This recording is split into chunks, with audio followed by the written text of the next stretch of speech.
That night still haunts me. I don't think I'll ever forget it, no matter how many years pass. I was 28 at the time, solo camping in the mountains of western North Carolina. I'd spent countless nights under the stars, usually by myself, and had faced my fair share of challenges. But that night was different. That night, everything went wrong. It started out pretty typical.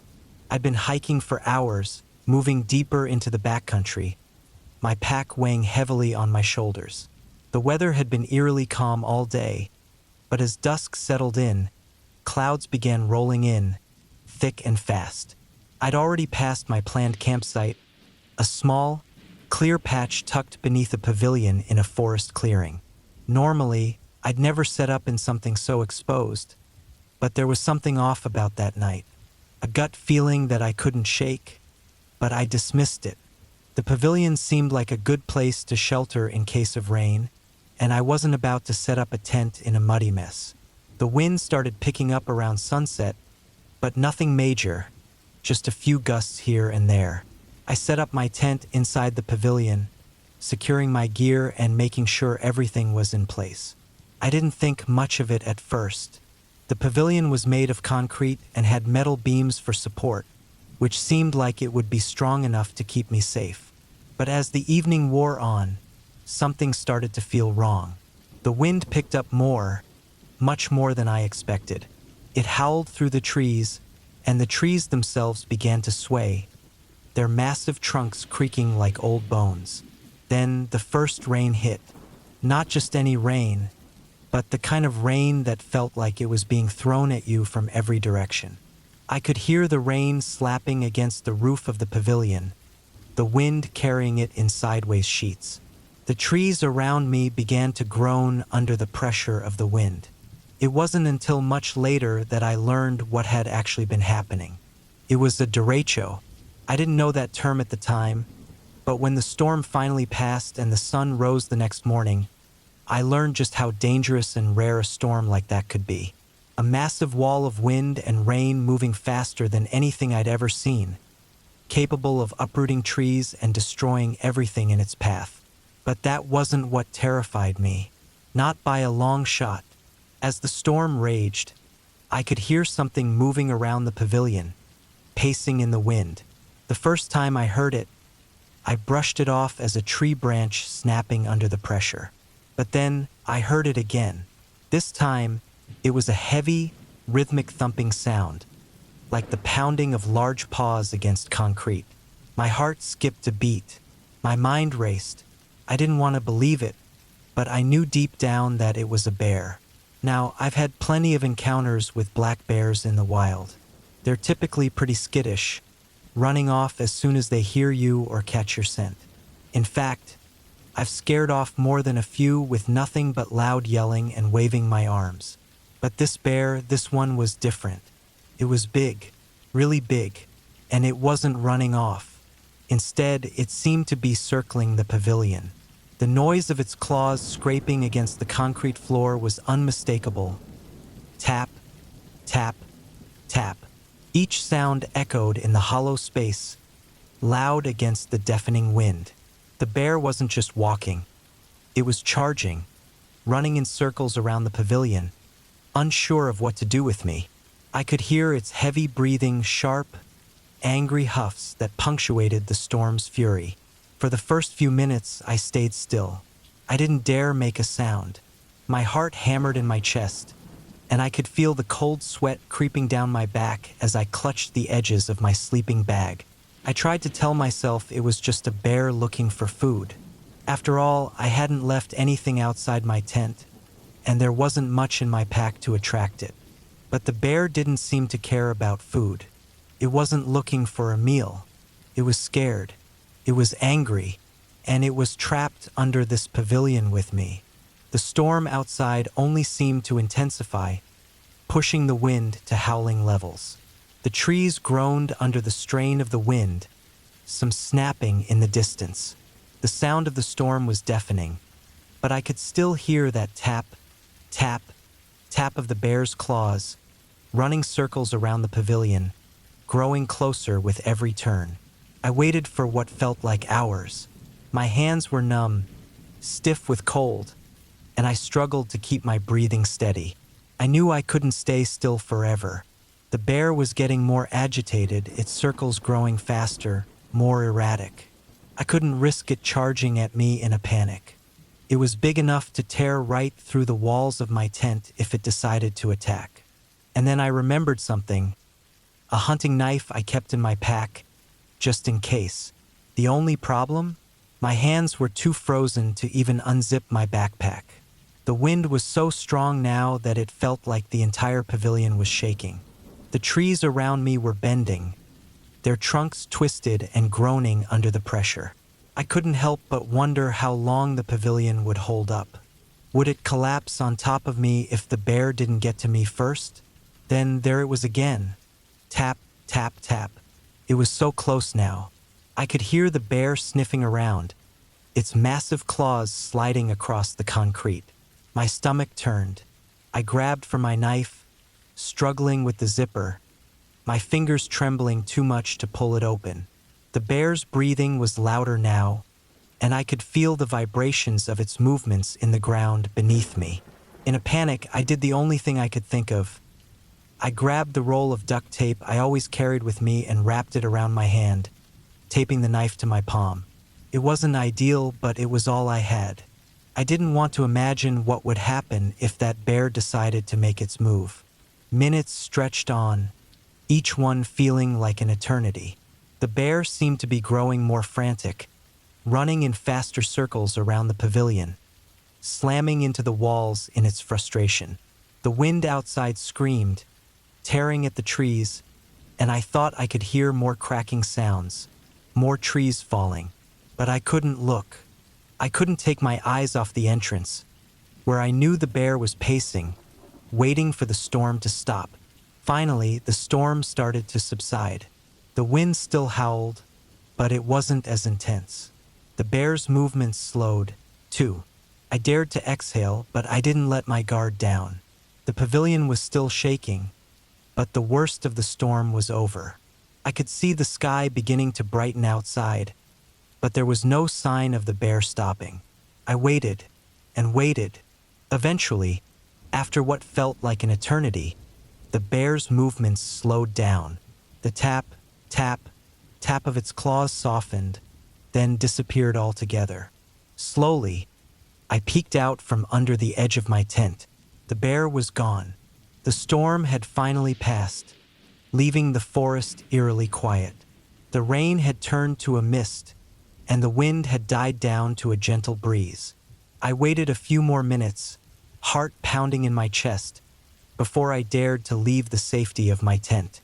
When I stepped outside, I saw the damage the storm had caused. Trees were down everywhere, some lying across the path I had hiked in on. But there was no sign of the bear. It was gone. I packed up as quickly as I could, half expecting the bear to return at any moment. The rest of the night passed without incident, but I knew I couldn't stay in that pavilion any longer. I found a new spot deeper in the woods, away from the storm's damage, and spent the night there. Even now, I can still hear the sound of those claws tapping against the concrete in my mind. I've never had an encounter like that again. Maybe it was the storm, maybe it was something else, but I've never been so scared of a bear in my life, and I don't ever plan on experiencing that kind of fear again.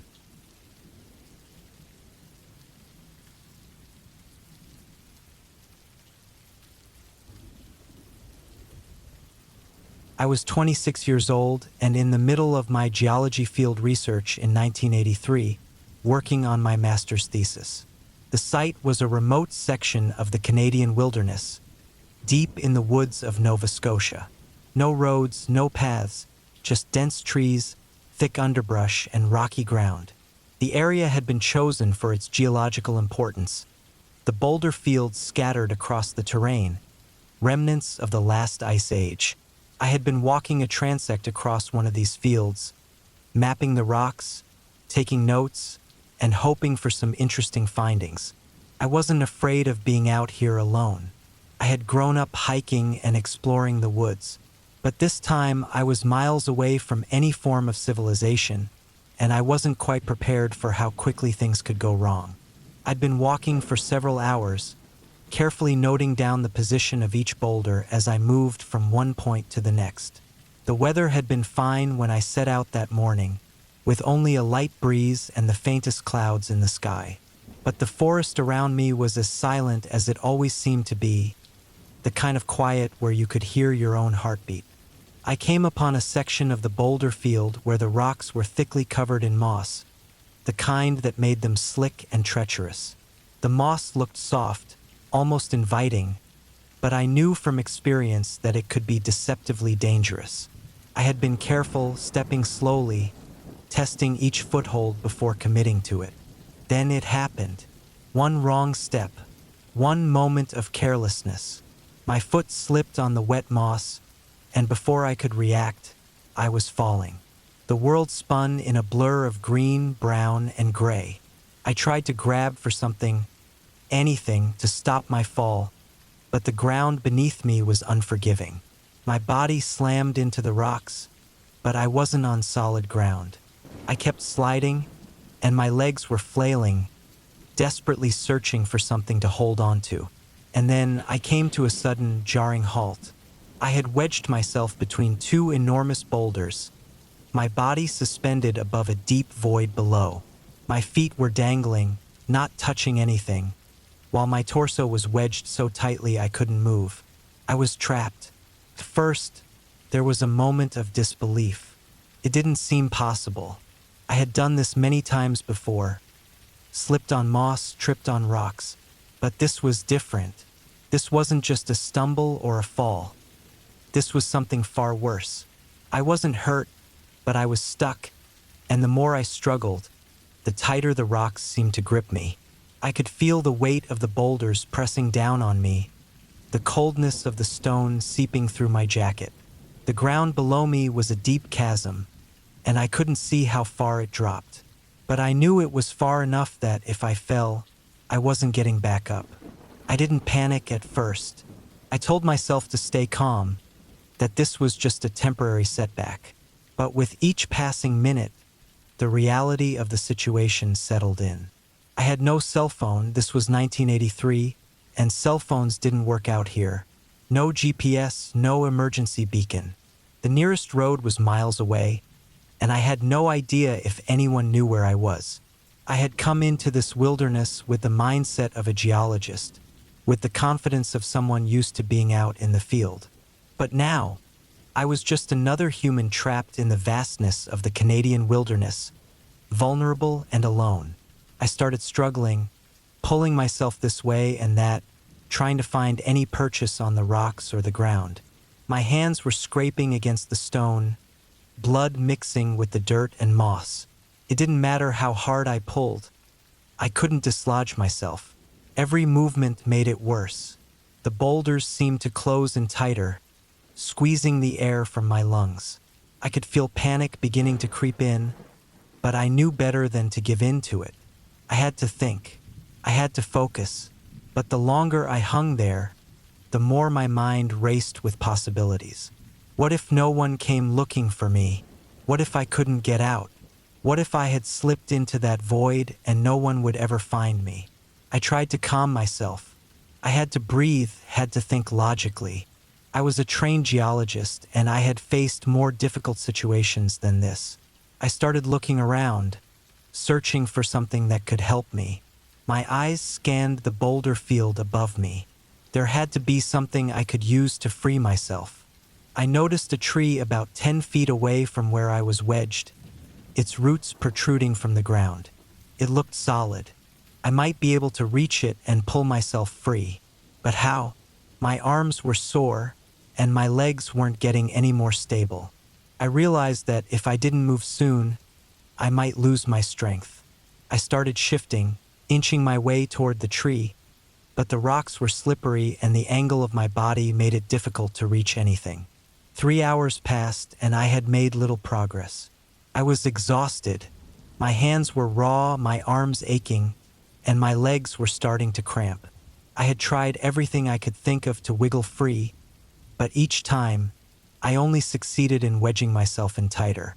It was getting harder to breathe, the air thick with anxiety. Then I had an idea. I couldn't pull myself out on my own, not without help. But I might be able to use my legs to push myself toward the tree. I would have to be careful, one wrong move and I could fall. But it was the only chance I had. With all the strength I could muster, I pushed off the rocks beneath me, angling my body toward the roots of the tree. My hands scrambled to find purchase on the tree's rough bark, and for the first time in what felt like hours, I felt a sliver of hope. Slowly, inch by inch, I pulled myself toward the tree, using my feet to push against the rocks and my hands to grip the tree. My body creaked in protest, but I wasn't going to stop. Couldn't. An hour later, I finally managed to grab a thick root from the tree. It was sturdy enough to hold my weight, and with one last desperate push, I managed to free myself from the rock's grip. My heart was pounding, my body trembling with exhaustion and relief. I had done it. I was free. I didn't waste any time. My legs were shaky as I stood up, my body sore from the ordeal. I was miles away from the road, and I knew I couldn't just sit around. I had to get back to my vehicle. The thought of it kept me moving, one foot in front of the other. It took me over 2 hours to walk back to my vehicle, my legs still weak from being wedged between the rocks for so long. The forest around me seemed to close in, and every rustling sound made me jump. I felt like the wilderness was watching me, testing me, but I wasn't going to give up. Not now. When I finally reached my vehicle, I collapsed against the hood, utterly drained. I didn't want to think about what had just happened. I needed to regroup. I needed to rest. I took a couple of days off from my research, not wanting to go back out there while I still felt shaken. But as the days passed, I couldn't stop thinking about what had happened. The silence of the woods, the isolation, the way it had felt to be so close to the edge with no one around, no way to contact anyone. I had made it out alive, but I wasn't sure if I had learned something from it or if I was just lucky. The wilderness had tested me, and in a way it had won.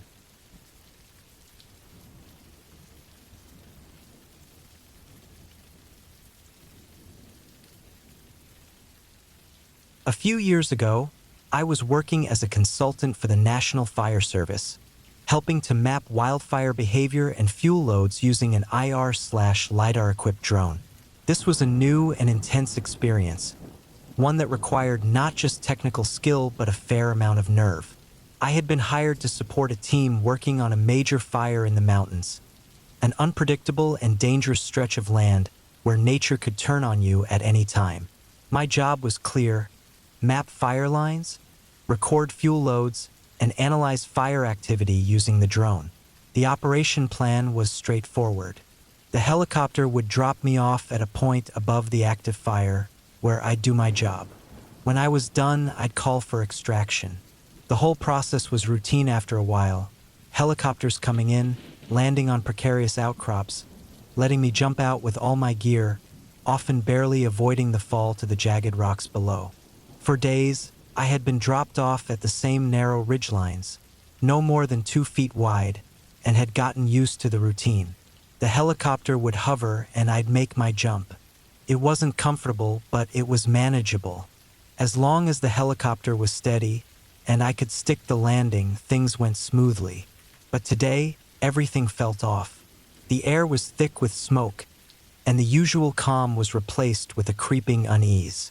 This time, when the helicopter dropped me off, I was standing on a ridgeline so thin that it seemed almost impossible it hadn't already collapsed under the weight of the fire. 1,000-foot drop on either side stared back at me. The mountain was burning on the other side. The fire had raged through the night, leaving no room for the smallest slip-up. I had to stay focused. The last thing I needed was a misstep in this madness. I deployed the drone and began flying my mapping route, skirting the active fire line, scanning the terrain. The infrared imagery showed just how intense the flames were, and I recorded the data, trying to keep my mind on the task. But as I packed up my gear and radioed for pickup, the churning smoke in the air began to set off alarms in my head. The helicopter was on its way, or at least that's what I thought.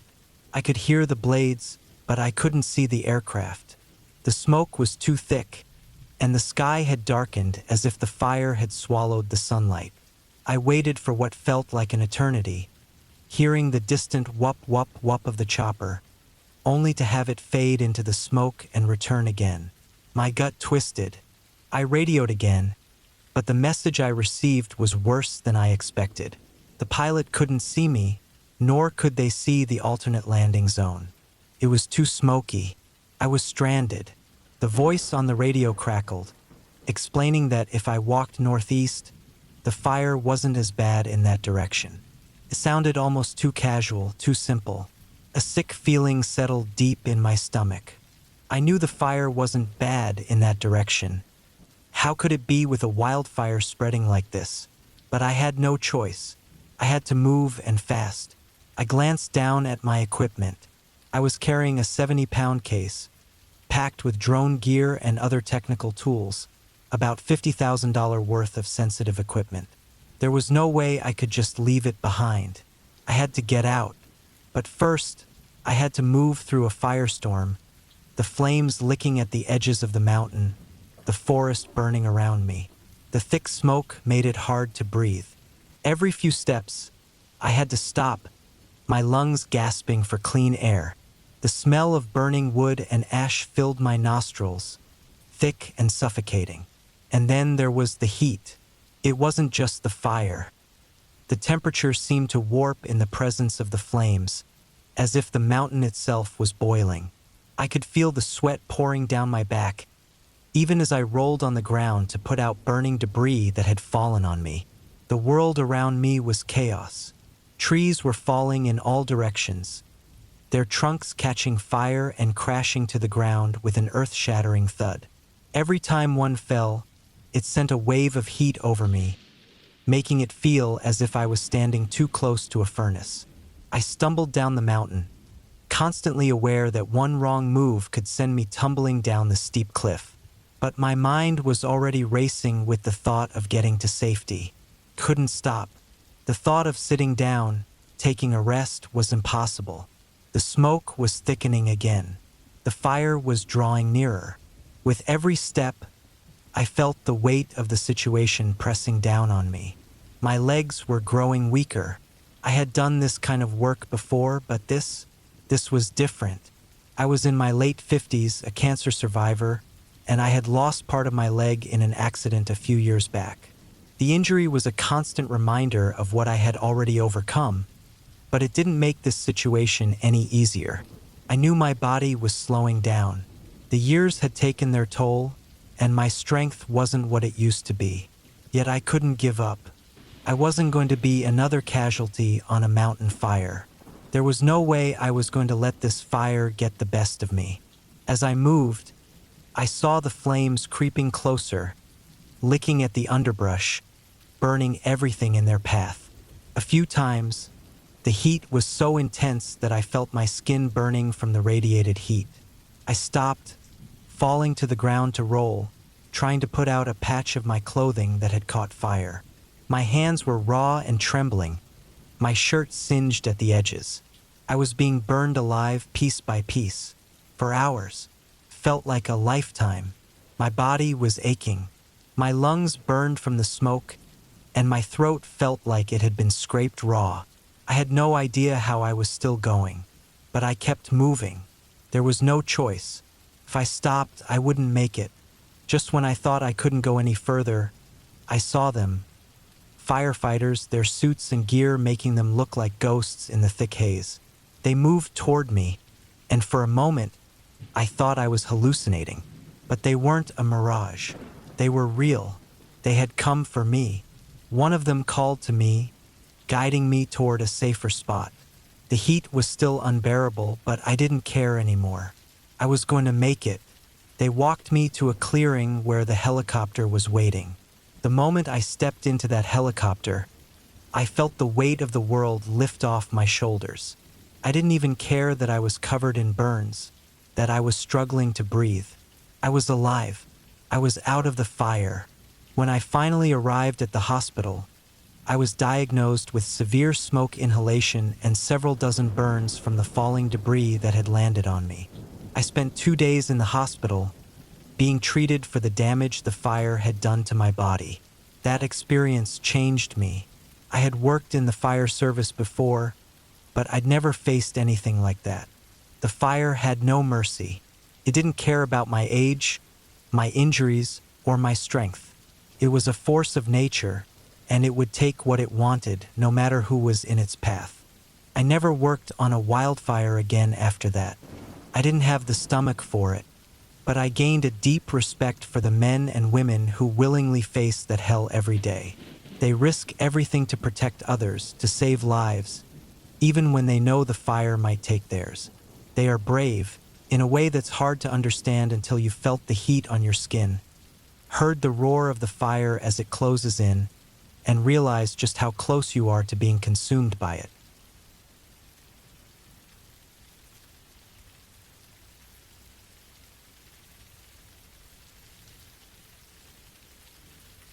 I've been working on the US border for over 10 years, handling all kinds of things. Patrols, watching for trouble, and keeping an eye out for anything odd.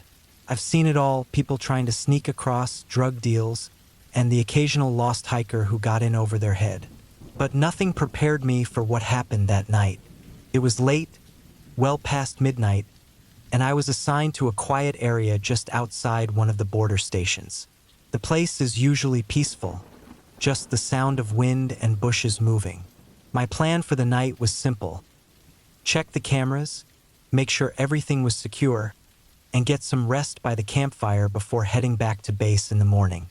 The campfire was warm against the cold, and I stared into the flames, trying to shake off the feeling that I was being watched. First, I thought it was just nerves. I'd been out here alone many times and wasn't usually spooked. But tonight felt different.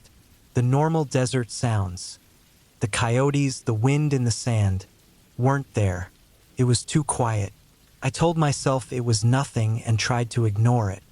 I lay back on the ground, looking at the stars above me. Then I heard it, a crunch, the sound of something stepping on the dry earth, just outside the light of my campfire. My hand went to my side instinctively, where my weapon was, but I didn't move. I just listened. Another crunch, then silence. I knew better than to rush into things out here.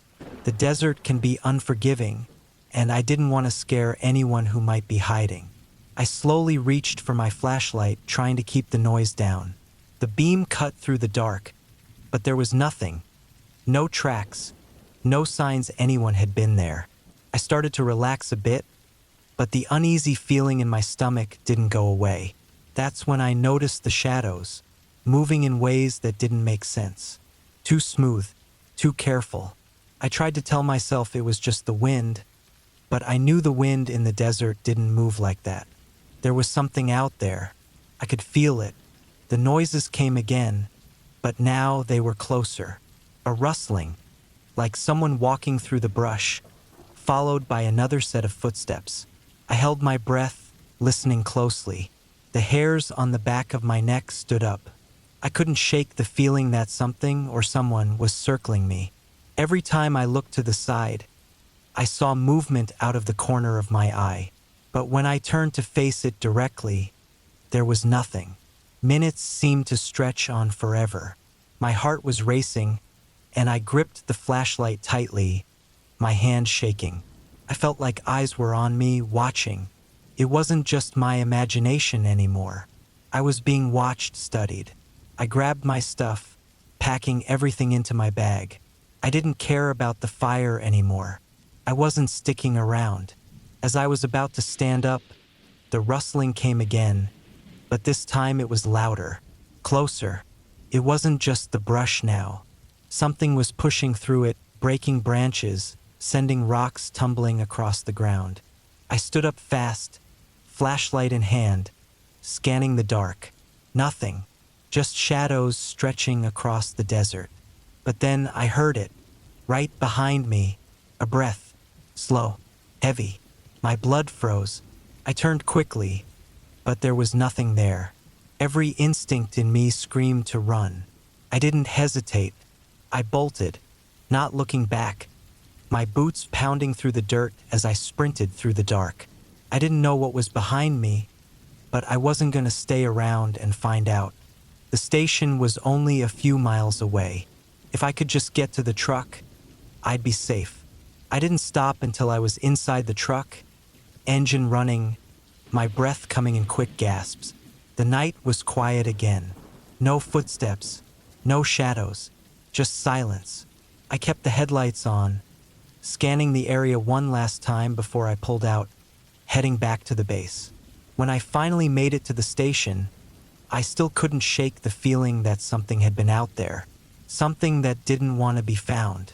I'll never know what it was, but I learned my lesson that night. There are places on the border you just don't mess with, and I won't be camping in that spot again. As I pulled up to the station, I took one last look at the dark desert. My headlights cut through the blackness, but I couldn't shake the feeling of being watched. It was as if something was out there, waiting for the next person to be foolish enough to step into its territory. I don't know if it was a person, an animal, or something else entirely, but I'll never forget the feeling of those eyes on me. That night, the desert didn't just feel empty, it felt alive. And I left it behind, knowing some things are better left alone, undisturbed. I won't be going back out there, and I know now that some things out there might be better left unseen.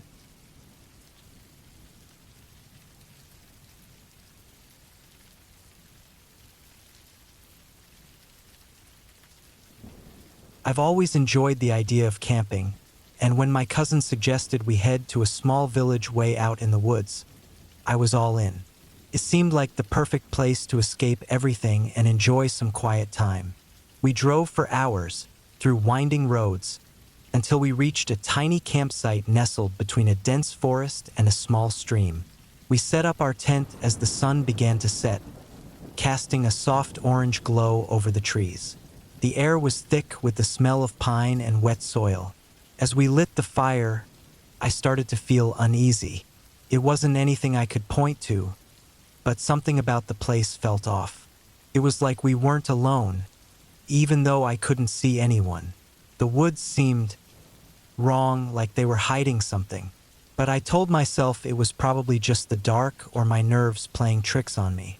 The night grew quiet, except for the fire crackling and the soft rustling of the leaves in the breeze. We sat in silence for a while, lost in our own thoughts. Then I heard footsteps. At first, I thought it was just the wind, or maybe an animal, but the sound was too clear, too close. The steps were slow, moving just beyond the reach of the firelight, like something or someone was circling around us. My heart started racing. I stood up quickly, trying to see what it was, but the shadows made everything seem blurry. There was nothing there. I kept telling myself it was nothing, that it was just my mind playing tricks on me. But the footsteps didn't stop. They were getting closer, like whatever it was testing us, seeing if we noticed. Then, out of nowhere, a twig snapped, loud and sharp right behind me. I whipped around, but again, there was nothing. The woods were completely still, almost too still. I could feel the hair on the back of my neck stand up. Something wasn't right. My cousin sat next to the fire, his eyes wide and looking around nervously. I motioned for him to stay calm, but we both knew something was wrong. We quickly decided to check around the camp to make sure everything was secure, making sure nothing had been disturbed. As I walked toward the edge of the campsite, I saw something that stopped me cold. A footprint. It was big, way bigger than anything an animal around here would leave. The print was fresh, and it was right near the edge of the camp, like something had been watching us the whole time. That's when panic hit. I knew we had to leave. There was no way we were staying another minute in this place. We packed everything up as quickly as we could, the sound of those heavy footsteps still echoing in my mind. I didn't want to look around, but I couldn't help myself. I glanced back toward the woods as we drove off, but there was nothing there. Still, I had the feeling that if I kept looking, I'd see something I didn't want to see. We didn't stop until we reached the nearest town, far away from that campsite. We found a diner and sat down to catch our breath. I tried to calm myself with a cup of coffee, but something was still off. That feeling that we hadn't been alone out there stayed with me. Whatever or whoever had been watching us out there knew we were leaving before we did. It was like it was waiting until we were far enough away, and then it was going to follow us. I could still hear those footsteps in my head. And as I sat there, staring out the window, I realized something that made my blood run cold. We might have left the campsite, but we hadn't left it behind. It was still out there, waiting, and it wasn't done with us. And then I heard something faint, just behind me, a soft sound that made my heart skip a beat. It was the sound of something heavy, footsteps, slowly moving, just outside the diner door.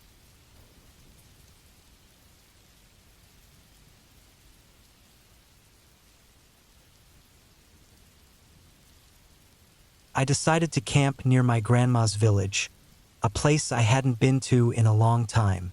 The weather was nice, and the air felt fresh, so I figured it would be a good chance to get away from everything. I set up my tent next to a calm stream, not far from the village. The only sounds around were the leaves moving in the wind. As the sun set behind the trees, I sat by the campfire and roasted marshmallows. The village felt peaceful, far enough away to feel alone, but close enough to make me feel safe. But as night took over, something felt off. The usual sounds of animals, like birds and small creatures moving around, were missing. No chirping, no rustling. Just complete silence. I tried to brush it off, telling myself it was normal for the countryside, but I couldn't shake the feeling that something wasn't right.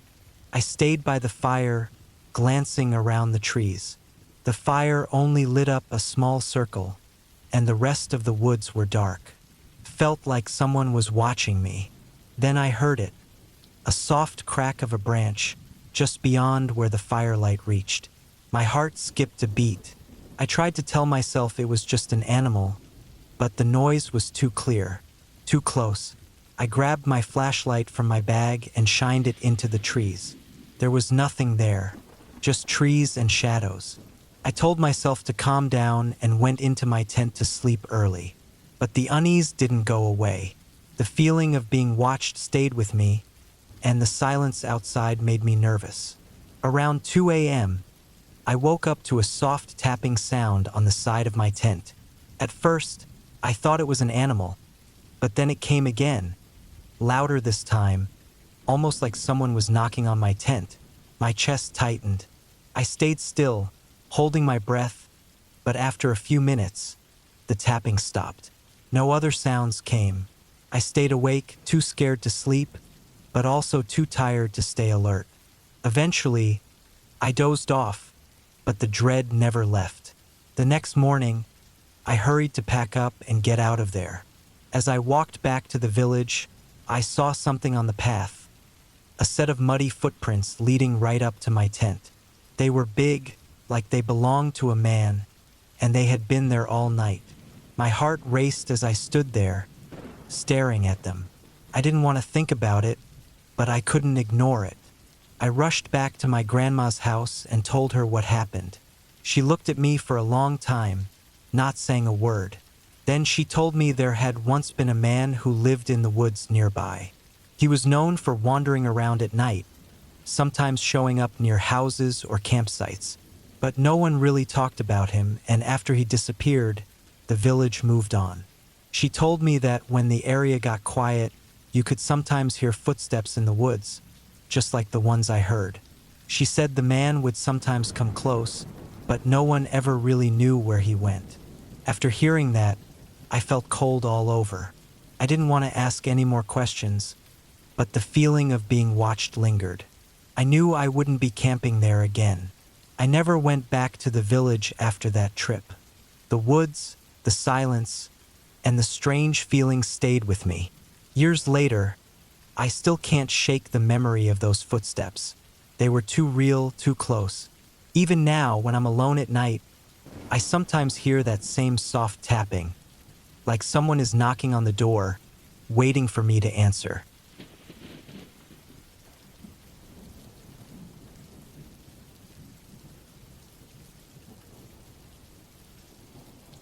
I had been looking forward to this solo camping trip for weeks. I drove out to the woods, set up my tent next to a quiet stream, and spent the evening getting ready for a peaceful night under the stars. But as the night went on, the weather changed.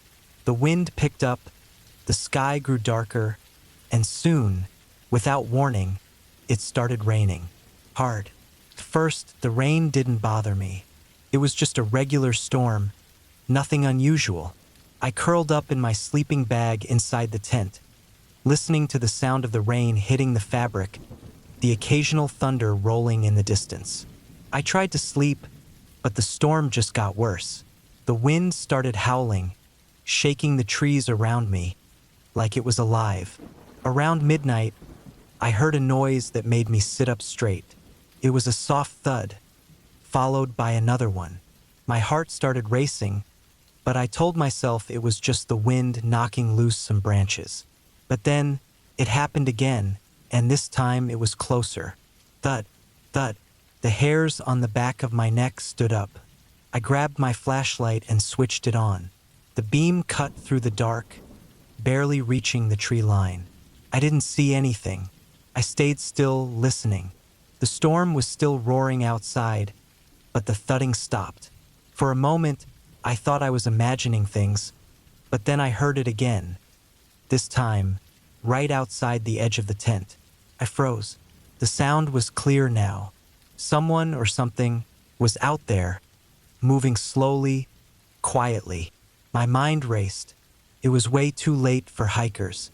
No one else was supposed to be out here. I wasn't in a popular spot, and the rain would have kept most people away. My pulse quickened as the thudding grew louder, circling my tent. I held my breath, hoping whatever it was wouldn't notice me. The sound almost sounded like footsteps, slow, heavy, and careful. I listened harder, trying to figure out what it was. It wasn't any animal I knew, and it sure wasn't the wind. My flashlight was the only light I had, and shining it outside made me feel exposed.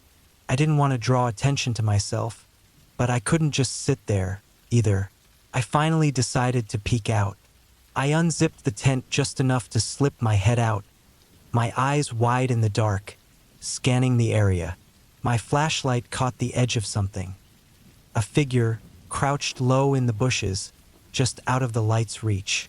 It barely moved, almost like it was waiting for something. A chill ran through me.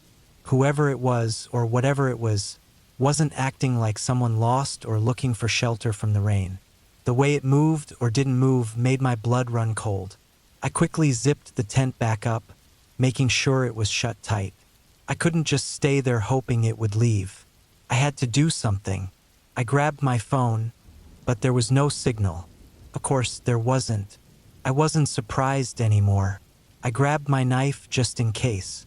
I didn't know what I was expecting, but I knew I had to be ready. I waited, my eyes darting to the spot where I had seen the figure. Each minute felt like an hour. The storm kept going, but the thudding had stopped. I couldn't hear anything. For what felt like forever, all I could hear was the rain and my own heartbeat. Finally, just before the sun started to rise, I heard it again, but this time, it was farther away. The thudding was moving away from my tent. My hands shook, but I didn't move. I stayed there in the cold, damp tent, knowing it was too risky to try and run. As the sky started to lighten, I heard something rustling on the edge of the woods. I peeked outside one last time. The figure was gone, but now something was different. The bushes near where it had been were crushed down, like something had moved through them quickly. Something or someone. I packed up as fast as I could. The rain had slowed down, but I wasn't sticking around any longer. I didn't even bother making breakfast. I just stuffed everything into my car and drove out of the woods, the silence outside feeling more unsettling than the storm ever had. Whatever it was that had been out there, I was glad it was gone. But as I drove away, my headlights shone on something strange. At the edge of the road, just at the tree line, I saw footprints. Fresh ones, big and deep, leading away from where I had camped. And they weren't animal prints. They were human. The last thing I remember as I sped away was the feeling of someone watching me. It wasn't the kind of feeling you get when you're just scared. It was something else, something much worse. And I couldn't shake the thought that whatever had been out there hadn't left at all.